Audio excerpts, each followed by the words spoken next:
আমরা দেখেছি যে সমুদ্র বিজয় হয়েছে, তাই নিয়ে অনেক লাফালাফি হয়েছে, সমুদ্রের নিচে কি আছে সেটাও নিয়ে অনেক কিছু বলা হয়েছে, কিন্তু সেখান থেকে যে আহরণ করতে হবে সেটা বোধহয় ভুলে গেছিল, যার ফলে আমাদের সমুদ্রের বিজয় করার পরেও যারা তখন বলা হয়েছে তারা হেরে গেছে, আমরা জিতে গেছি, তারা কিন্তু সেসব জায়গাতে গ্যাস উত্তোলন করে বিদেশে এক্সপোর্ট করছে।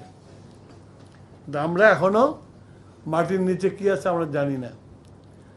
তা আমরা জনগণের কাছে ওয়াদাবদ্ধ ছিলাম যে আমরা ক্ষমতায় আসলে আমাদের বাপেক্সকে আমরা শক্তিশালী করব। যেহেতু বাপেক্সের গভীর সমুদ্রে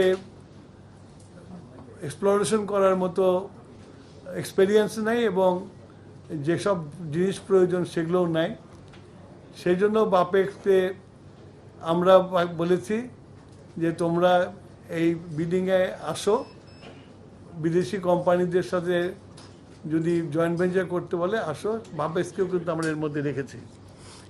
তো এখন হলো যে আমরা যে ওয়াদাবদ্ধ হয়েছিলাম, আমরা 180 দিন শেষ হওয়ার আগেই কিন্তু এই বিল্ডিংয়ে গেছি এবং আশা করি এই বিল্ডিংয়ের পরে আমরা দেশের আইন কানুন মেনে এবং দেশের স্বার্থ রক্ষা করে আমরা এই বিল্ডিংয়ে যারা পাবে তাদেরকে হস্তান্তর করতে পারবো এবং ভবিষ্যতে যদি আমাদের এখান থেকে গ্যাস বা তেল যেটাই উত্তোলন করা যায় সেটা দেশের উন্নয়নের জন্য একটা বড় নিয়ামক হয়ে দাঁড়াবে। আপনাদের বুঝতে হবে যে জ্বালানির একটা খাত, যে জ্বালানি না থাকলে দেশের উন্নয়ন হয় না। জ্বালানিকে ভিত্তি করেই দেশের উন্নয়ন করতে হয় এবং সেই জ্বালানির অভাব ছিল। আমরা অনেক বড় বড় কথা বলেছি, কিন্তু আমরা বড় বড় জিনিস করেছি, কিন্তু জ্বালানির সিকিউরিটি আমরা দিতে পারি নাই। যার জন্য আমরা যখন দায়িত্বভার গ্রহণ করেছি তখন দেখেছি যে জ্বালানির কি বেহাল অবস্থা এবং আমরা সেইটাকে নজরে নিয়েই আমাদের দেশের জ্বালানির একটা এনার্জি সিকিউরিটি যেটা করা লাগে সেটার জন্য আমরা চেষ্টা করে যাচ্ছি এবং এখন আমরা আগের থেকে অনেক বেটার অফ আছি। তো আপনাদের কাছে আমার অনুরোধ থাকবে, আমরা একটা নতুন উদ্যোগ নিয়েছি, ভালো একটা উদ্যোগ নিয়েছি।